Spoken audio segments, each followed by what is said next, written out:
Polemik hukum terkait kasus tudingan ijazah Presiden ke-7 RI Joko Widodo kembali berkembang ke arah yang lebih luas.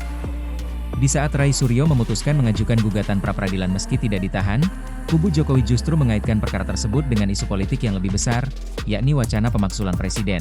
Sekjen Pradi Bersatu, Ade Darmawan, merasa heran dengan gugatan pra-peradilan yang diajukan kubu Rai Suryo CS, padahal mereka tidak jadi ditahan dalam kasus dugaan fitnah dan pencemaran nama baik terkait tudingan ijazah ex-Presiden ke-7 RI, Joko Widodo, Jokowi, diketahui, Rai Suryo dan Fauzia Tiasuma sebelumnya ditangkap dan ditahan oleh Polda Metro Jaya pada Jumat, 19 Juni 2026.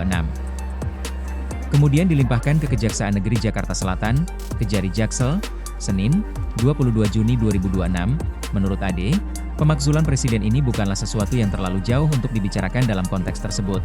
Ade lantas menjelaskan bahwa jika terdapat putusan pengadilan, hal itu dapat menjadi salah satu unsur yang kemudian dikumpulkan bersama unsur-unsur lainnya dalam suatu proses politik. Langkah hukum yang ditempuh Rai Suryo dilakukan setelah dirinya resmi menjalani proses pelimpahan perkara ke Kejaksaan. Meski tidak ditahan, Rai tetap menggugat proses yang dilakukan penyidik melalui mekanisme pra-peradilan sebagai bagian dari upaya menguji prosedur hukum yang dijalankan aparat.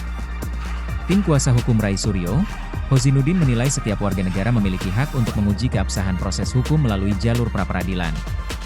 Karena itu, keputusan untuk mengajukan gugatan tidak berkaitan dengan status penahanan, melainkan untuk memastikan seluruh prosedur berjalan sesuai ketentuan yang berlaku. Namun perkembangan menarik muncul dari pihak yang mewakili kepentingan Jokowi. Sekjen Pradi Bersatu, Ade Darmawan menilai kasus tersebut tidak bisa dilepaskan dari konteks politik yang lebih luas. Menurutnya, terdapat pola gerakan yang selama ini berkembang bersamaan dengan berbagai upaya yang diarahkan kepada Presiden Joko Widodo maupun pemerintahan saat ini. Ia menjelaskan bahwa polemik ijazah Jokowi selama ini berkembang bukan hanya dalam ruang hukum, tetapi juga menjadi bagian dari perdebatan politik yang melibatkan berbagai kelompok. Karena itu, ia melihat adanya keterkaitan antara sejumlah isu yang belakangan muncul di ruang publik, termasuk narasi mengenai pemaksulan Presiden yang sempat menjadi bahan diskusi politik. Pernyataan tersebut langsung menarik perhatian publik. Pasalnya, selama ini fokus pemberitaan lebih banyak tertuju pada perkara hukum yang menjerat Rai Suryo dan sejumlah pihak lainnya. Dengan munculnya isu pemaksulan dalam perdebatan tersebut, arah diskusi publik menjadi semakin luas. Kasus yang kini memasuki tahap penuntutan itu sendiri berawal dari tudingan mengenai keaslian ijazah Joko Widodo. Dalam proses penyidikan, kepolisian telah memeriksa puluhan saksi dan ahli sebelum akhirnya menetapkan sejumlah tersangka yang dinilai terlibat dalam penyebaran informasi terkait perkara tersebut. Rai Suryo termasuk salah satu tokoh yang selama ini aktif menyuarakan keraguannya terhadap dokumen akademik Jokowi. Di sisi lain, kubu Jokowi tetap mempertahankan pendirian bahwa ijazah mantan presiden tersebut merupakan dokumen asli dan telah diverifikasi oleh lembaga yang berwenang. Setelah berkas perkara dinyatakan lengkap atau P21, fokus penanganan beralih ke tahap penuntutan. Namun di luar proses hukum yang berjalan, perdebatan politik justru terus berkembang dan memunculkan berbagai tafsir mengenai latar belakang konflik yang terjadi.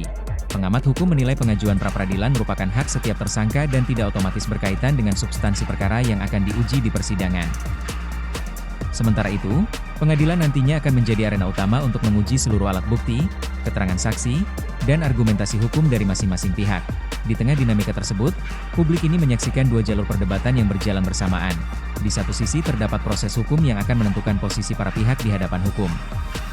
Di sisi lain muncul perdebatan politik yang semakin melebar dan melibatkan isu-isu yang jauh melampaui perkara awal. Dengan gugatan pra-peradilan yang segera diajukan dan proses persidangan yang semakin dekat, perhatian masyarakat diperkirakan akan terus tertuju pada perkembangan kasus ini. Terlebih setiap pernyataan dari para pihak ini tidak hanya berdampak pada aspek hukum, tetapi juga berpotensi memengaruhi dinamika politik nasional.